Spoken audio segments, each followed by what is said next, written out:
നമസ്കാരം. ഇൻസൈഡിലേക്ക് സ്വാഗതം. കേരളത്തിൽ തിരഞ്ഞെടുപ്പ് ഗോത ഏകദേശം കളമൊരുക്കി കഴിഞ്ഞിരിക്കുന്നു. മത്സരാർത്ഥികളെ അവസാന ഘട്ടത്തിലായി പ്രഖ്യാപിക്കാൻ കോൺഗ്രസും തയ്യാറെടുക്കുന്നു. തികച്ചും നാടകീയവും അപ്രതീക്ഷിതവുമായിരുന്നു അതിനിടയിൽ കഴിഞ്ഞ ദിവസം പത്മജ വേണുഗോപാലിൻ്റെ നീക്കം. അതുകൊണ്ട് തന്നെ പത്മജയുടെ BJP പ്രവേശനത്തെ വളരെയധികം ശ്രദ്ധയോടെയാണ് കോൺഗ്രസ് ഉറ്റുനോക്കുന്നത്. നേതൃത്വത്തെ വല്ലാതെ പിടിച്ചുലച്ചൊരു സംഭവം കൂടിയായിരുന്നു അത്. ഒരു മുതിർന്ന നേതാവ് എന്നതിലുപരി, ഏതെങ്കിലും ഒരു കോൺഗ്രസ് പ്രവർത്തക എന്നതിലുപരി കെ കരുണാകരൻ്റെ ലീഡറുടെ മകൾ എന്ന നിലയിലുള്ള ഒരു വിശ്വാസ്യത, അത് പ്രവർത്തകർക്കിടയിലെ വലിയ അംഗീകാരമാണ് കോൺഗ്രസിന് തിരിച്ചടിയായിരിക്കുന്നത്. കരുണാകരൻ്റെ മകളായതുകൊണ്ട് തന്നെ കരുണാകരനൊപ്പം നിന്നവരിൽ കുറേ പേർ ഇപ്പോഴും പത്മജയെ അനുകൂലിക്കുന്നുണ്ട്, അവരെ പിന്തുണയ്ക്കുന്നുണ്ട്. അവരുടെ വോട്ട് വിഹിതം അത് BJPയിലേക്ക് ഇനി പോകുമോ എന്ന് വേണം കണ്ടറിയേണ്ടത്. ഇനി വരും ദിവസങ്ങളിൽ പത്മജയ്ക്കൊപ്പം തന്നെ ആരെങ്കിലും പോകുമോ എന്ന ആശങ്ക കൂടി പാർട്ടിക്കുണ്ട്.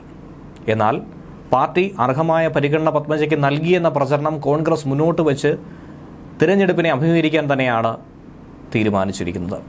ഇന്ന് രാത്രിയോടുകൂടി തന്നെ കേരളമടക്കമുള്ള കോൺഗ്രസിൻ്റെ ലോക്സഭാ സ്ഥാനാർത്ഥി പട്ടിക പ്രഖ്യാപിച്ചേക്കും. കേരളത്തിലെ 16 സീറ്റുകളിലും ധാരണയായിട്ടുണ്ടെന്നാണ് KPCC അധ്യക്ഷനും പ്രതിപക്ഷ നേതാവും കഴിഞ്ഞ ദിവസം പ്രഖ്യാപിച്ചതെങ്കിൽ പോലും ആലപ്പുഴ സീറ്റിലെ സ്ഥാനാർത്ഥിത്വത്തെക്കുറിച്ചുള്ള ആശങ്ക ഇപ്പോഴും നിലനിൽക്കുന്നുണ്ട്. KC വേണുഗോപാൽ തന്നെ ആയിരിക്കും അവിടെ മത്സരിക്കുക എന്ന രീതിയിലുള്ള അഭ്യൂഹങ്ങൾ പ്രചരിച്ചുകൊണ്ടിരിക്കുകയാണ്. AICC വീണ്ടും അക്കാര്യത്തെ വിലയിരുത്തുന്നു, പുനഃപരിശോധിക്കുന്നു. സംഘടനാ ചുമതലകളുടെ തിരക്കുള്ളതുകൊണ്ട് തന്നെ KC വേണുഗോപാൽ അവിടെ മത്സരിക്കുമോ എന്ന കാര്യം സംശയമാണ്. ഇനി KC അല്ല അവിടെ മത്സരിക്കുന്നതെങ്കിൽ രാഹുൽ മാങ്കൂട്ടത്തിലെ പരിഗണിക്കാനുള്ള സാധ്യതകളും വളരെയധികം കൂടുതൽ തന്നെയാണ്. രാഹുൽ ഗാന്ധിയും KC വേണുഗോപാലും ഒരു സംസ്ഥാനത്ത് മത്സരിക്കുന്നതാണ് AICC വിലയിരുത്തിക്കൊണ്ടിരിക്കുന്നത്. ആലപ്പുഴയിൽ രാഹുൽ മാങ്കൂട്ടത്തിനെയും പരിഗണിക്കുന്നത് വേണുഗോപാൽ ഇല്ലെങ്കിലുള്ള ഒരു വിഷയം തന്നെയാണ്. വടകരയും തൃശ്ശൂരുമൊക്കെ തന്നെ ധാരണയായത് കൊണ്ട് തന്നെ മാറ്റമുണ്ടാകില്ല എന്നുള്ള ഒരു സൂചന നേതാക്കൾ നേരത്തെ പങ്കുവച്ചിരുന്നു. പക്ഷേ പത്മജ വേണുഗോപാൽ ഇപ്പോൾ നടത്തിയ ഒരു വലിയ തിരയിളക്കം, അത് പാർട്ടിക്കുണ്ടാക്കിയ ക്ഷീണം വളരെ വലുത് തന്നെയാണ്. അപ്പോൾ പത്മജയെ വെട്ടാനായി സഹോദരനായ K മുരളീധരനെ തന്നെ മുന്നിലിറക്കാനാണ് തീരുമാനിച്ചിരിക്കുന്നത്. അങ്ങനെ കരുണാകരൻ്റെ തട്ടകത്തിൽ തന്നെ അവിടെ വലിയൊരു തിരിച്ചടി നൽകാൻ കോൺഗ്രസ് തീരുമാനിക്കുന്നു. ഇത് വളരെ വ്യക്തിപരമായി എടുത്ത് മുന്നോട്ട് നീങ്ങാനുള്ളൊരു തീരുമാനമാണ് കോൺഗ്രസ് കണക്ക് കൂട്ടിയിരിക്കുന്നത്. BJP പ്രതീക്ഷ അർപ്പിക്കുന്ന തൃശ്ശൂർ മണ്ഡലം അത് പിടിച്ചെടുക്കുക എന്ന വാശി തന്നെയാണ് ഈ ഘട്ടത്തിൽ കോൺഗ്രസിനുള്ളത്. സുരേഷ് ഗോപിക്കെതിരെ കരുണാകരൻ്റെ മകൻ കൂടിയായ മുരളീധരൻ മത്സരിച്ചു കഴിഞ്ഞാൽ അത് വലിയ തോതിലുള്ള ഒരു തിരിച്ചടി നേരിടാൻ BJPക്ക് പ്രാപ്തമാകുമെന്നാണ് അവർ കരുതുന്നത്. അങ്ങനെ മുരളീധരനെ നേരിട്ടിറക്കാനുള്ള തീരുമാനവും നടത്തുന്നുണ്ട്. എന്തിനേറെ പറയുന്നു, BJPക്ക് ആകെ ഉണ്ടായിരുന്ന അക്കൗണ്ട് അത് നേമത്തായിരുന്നു. അത് പൂട്ടിക്കാൻ ഏറ്റവും പ്രധാനപ്പെട്ട പങ്ക് വഹിച്ചത് മുരളീധരൻ തന്നെയായിരുന്നു. മുരളീധരൻ രണ്ടും കൽപ്പിച്ച് തന്നെയാണ് അന്ന് നേമത്തെത്തി BJPക്കെതിരെ ശക്തമായ മത്സരം കാഴ്ചവെച്ചത്. അങ്ങനെ വോട്ട് വിഹിതം കുറയുകയും നിലംപരിശാക്കാനും കരുണാകരന് സാധിച്ചിട്ടുണ്ടായിരുന്നു. തൃശ്ശൂരിലും BJP വിരുദ്ധ രാഷ്ട്രീയം അത് കോൺഗ്രസിന് കൂടുതൽ കരുത്ത് പകരുമെന്ന പ്രതീക്ഷ നിലവിലുണ്ട്. CPMന്റെ സ്ഥാനാർത്ഥിയായിരുന്നാലും കരുത്തൻ തന്നെയാണ്. അപ്പോൾ 3 കരുത്തന്മാരെ ഇറക്കി മത്സരിപ്പിക്കാനാണ് ശക്തന്റെ മണ്ണിൽ ഇപ്പോൾ മുന്നണികളൊക്കെ തന്നെ തീരുമാനിച്ചിരിക്കുന്നത്.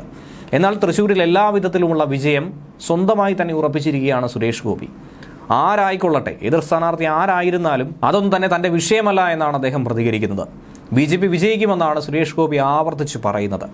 തൃശ്ശൂരിൽ അതുകൊണ്ട് തന്നെ TN പ്രതാപനെ മാറ്റി K മുരളീധരനെ മത്സരിപ്പിക്കുമെന്ന കാര്യത്തിൽ ഉറപ്പായിട്ടുണ്ട്. ആ കോൺഗ്രസിൻ്റെ തീരുമാനത്തിൽ സ്ഥാനാർത്ഥികൾ മാറി വരുമെന്നും അതിൻ്റെതായ കാരണമുണ്ടാകുമെന്നുമാണ് സുരേഷ് ഗോപി തന്നെ പറഞ്ഞിരിക്കുന്നത്. ആര് തന്നെ മത്സരിച്ചാലും അതൊന്നും തന്നെ ബാധിക്കുന്നൊരു വിഷയമേ അല്ല. അത് അവരുടെ തന്നെ വ്യക്തിപരമായ കാര്യങ്ങളാണ്, പാർട്ടിയുടെ തീരുമാനമാണ്. പത്മജയുടെ BJP പ്രവേശനത്തെ തുടർന്ന് തൃശ്ശൂരിലെ സമവാക്യങ്ങളൊക്കെ തന്നെ ഇപ്പോൾ മാറി മറിഞ്ഞിരിക്കുന്നു. സംസ്ഥാന രാഷ്ട്രീയത്തിലാകെ തന്നെ കോൺഗ്രസിന് വലിയ ക്ഷീണം തന്നെയാണ് ഉണ്ടായിരിക്കുന്നത്.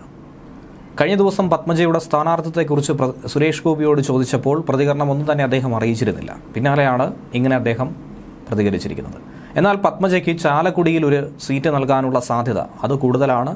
അകത്തു നിന്നും ശക്തമായ എതിർപ്പുകൾ BJPക്ക് ഉയർന്നു കേൾക്കുന്നുണ്ട്. BDJS തന്നെയാണ് ആ എതിർപ്പ് ഉയർത്തുന്നത്. ഈ സാഹചര്യത്തിലാണ് എതിർ സ്ഥാനാർത്ഥി ആര് എന്നുള്ള കാര്യത്തിൽ തനിക്കൊരു നിലപാടും പറയാനില്ല എന്ന്, അതൊന്നും തന്നെ തൻ്റെ പ്രശ്നമല്ല എന്നുകൂടി അദ്ദേഹം വ്യക്തമാക്കിയത്. മുരളീധരൻ്റെ സ്ഥാനാർത്ഥിത്വത്തിൽ ഇപ്പോഴും ആശയക്കുഴപ്പം നീണ്ടു നിൽക്കുകയാണെന്ന് രാത്രിയോടുകൂടി തന്നെയാണ് കൃത്യമായൊരു സൂചന ലഭിക്കുന്നത്.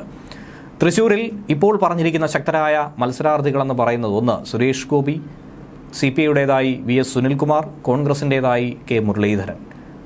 ശക്തിയേറിയ ത്രികോണ മത്സരം തന്നെയാണ് അവിടെ പ്രതീക്ഷിക്കുന്നത്. ഇതിന് വിരുദ്ധമായി എന്തെങ്കിലും സംഭവിക്കുമോ എന്ന കാര്യം തന്നെയാണ് കണ്ടറിയേണ്ടത്. മുരളീധരൻ വടകരയിൽ നിന്നും തൃശ്ശൂരിലേക്ക് മത്സരിക്കുകയാണെങ്കിൽ അവിടെ ഒരു വലിയ വിടവ് തന്നെയാണ് ഉണ്ടാകുന്നത്. കാരണം അതിശക്തമായൊരു മത്സരം തന്നെയാണ് വടകരയിൽ പ്രതീക്ഷിച്ചിട്ടുണ്ടായിരുന്നത്. കെ ശൈലജയെ നേരിടാനായി. അതുകൊണ്ട് തന്നെ ശക്തനായ മറ്റൊരു യുവ നേതാവിനെയാണ് പാർട്ടി പരിഗണിക്കുന്നത്. ഷാഫി പറമ്പിലായിരിക്കും അവിടെ ഒരുപക്ഷെ മത്സരിക്കാൻ പോകുന്നതെന്ന സൂചന ലഭിക്കുന്നുണ്ട്. സാമുദായിക പരിഗണന കൂടി കണക്കിലെടുത്താണ് മുസ്ലിം വോട്ടുകൾ പരമാവധി സ്വരൂപിക്കാമെന്നുള്ള ഒരു തീരുമാനത്തിന്റെ അടിസ്ഥാനത്തിൽ കൂടിയാണ് പാലക്കാട് നിന്നും ഷാഫി പറമ്പിൽ MLA വടകരയിലേക്ക് മത്സരിപ്പിക്കാനായി തീരുമാനിക്കുന്നത്. ഒപ്പം തന്നെ ടി സിദ്ദിഖിന്റെ പേരും ഉയർന്നു കേൾക്കുന്നുണ്ട്. അന്തിമ തീരുമാനമായിട്ടില്ല. വയനാട്ടിൽ രാഹുൽ ഗാന്ധി മത്സരിക്കുന്ന കാര്യത്തിൽ ഒരു സംശയവും വേണ്ട എന്നും കണ്ണൂരിൽ കെ സുധാകരനും പിന്നെയും മത്സരിക്കാനുള്ള ഒരു തീരുമാനം തന്നെയാണ് ഉടലെടുത്തിരിക്കുന്നത്. സിറ്റിംഗ് MPമാരെ പരമാവധി അവിടെ തന്നെ പിടിച്ചു നിർത്താനും കൂടുതൽ വോട്ട് സമാഹരിക്കാനും അടുത്ത തവണ അത് വലിയ നേട്ടമാക്കി മാറ്റാനും തന്നെയാണ് കോൺഗ്രസ് തയ്യാറെടുക്കുന്നത്. വലിയൊരു ഭാഗ്യപരീക്ഷണത്തിന് കോൺഗ്രസ് നിലവിൽ തയ്യാറല്ല. ഈഴ മുസ്ലിം പ്രാതിനിധ്യം ഉറപ്പായതോടെയാണ് ആലപ്പുഴയിൽ KCയുടെ പേര് ശക്തമായി തന്നെ അലയടിക്കുന്നത്. എന്നാൽ രാഹുലും KCയും കേരളത്തിൽ മത്സരിക്കണമോ എന്ന ചിന്ത ഇപ്പോഴും AICCയെ വല്ലാതെ അലട്ടുന്നുണ്ട്. മല്ലികാർജ്ജുൻ ഖാർഗെയുടെ അധ്യക്ഷതയിൽ കഴിഞ്ഞ ദിവസം രാത്രി ഒരു കേന്ദ്ര തിരഞ്ഞെടുപ്പ് സമിതി യോഗം ചേർന്നിട്ടുണ്ടായിരുന്നു. അതിൽ പട്ടിക സംബന്ധിച്ച അന്തിമ ചർച്ചയും നടത്തിയിട്ടുണ്ട്. സ്ഥാനാർത്ഥി പട്ടിക പ്രഖ്യാപിക്കുമെന്ന കാര്യത്തിൽ KCയും ഉറപ്പ് നൽകിയിട്ടുണ്ട്. അപ്രതീക്ഷിതമായ പേരുകൾ കൂടി ഈ പട്ടികയിൽ ഇടം നേടിയിട്ടുണ്ട്. അതും പ്രതീക്ഷിക്കാമെന്നാണ് സുധാകരനും പറഞ്ഞിരിക്കുന്നത്. തിരുവനന്തപുരത്ത് ശശി തരൂർ, ആറ്റിങ്ങലിൽ അടൂർ പ്രകാശും, പത്തനംതിട്ടയിൽ ആന്റണിയും, മാവേലിക്കരയിൽ കൊടിക്കുന്നിൽ സുരേഷും, എറണാകുളത്ത് ഹൈബിയും, ഇടുക്കിയിൽ ഡീൻ കുര്യാക്കോസും, ചാലക്കുടിയിൽ ബെന്നി ബെഹനാനും, പാലക്കാട് VK ശ്രീകണ്ഠനും, ആലത്തൂരിൽ രമ്യ ഹരിദാസും, കോഴിക്കോട് MK രാഘവനും, കാസർഗോഡ് രാജ്മോഹൻ ഉണ്ണിത്താനുമാണ് സിറ്റിംഗ് MPമാർ. അവർ തന്നെ വീണ്ടും മത്സരിക്കുമെന്ന കാര്യത്തിൽ ഒരു സംശയവും വേണ്ട. നിലവിൽ പ്രതിപക്ഷ നേതാവ് VD സതീശനാണ് K മുരളീധരനെ തൃശ്ശൂരിലേക്ക് നിർദ്ദേശിച്ചിട്ടുണ്ടായിരുന്നത്. TN പ്രതാപന് വരുന്ന നിയമസഭാ തെരഞ്ഞെടുപ്പിൽ അതുകൊണ്ട് തന്നെ സീറ്റ് നൽകാനാകും തീരുമാനം. കേരളത്തിലെ ഏറ്റവും മികച്ച നേതാവാണ് K മുരളീധരൻ എന്നാണ് TN പ്രതാപനും ഇതിന് പിന്നാലെ തന്നെ പ്രതികരിച്ചു കഴിഞ്ഞിരിക്കുന്നത്. തൃശ്ശൂരിൽ ആര് തന്നെ മത്സരിച്ചാലും അവർക്കൊപ്പം തന്നെയായിരിക്കും താൻ ഉണ്ടാകുന്നത്. തന്റെ ജയമല്ല, മറിച്ച് കോൺഗ്രസ് വിജയിക്കേണ്ടതാണ് തന്റെ ആവശ്യമെന്നാണ് അദ്ദേഹം മാധ്യമങ്ങളോട് പറഞ്ഞിരിക്കുന്നത്. ന്യൂസ് ഡെസ്ക് മലയാളി വാർത്ത ഇൻസൈറ്റ്.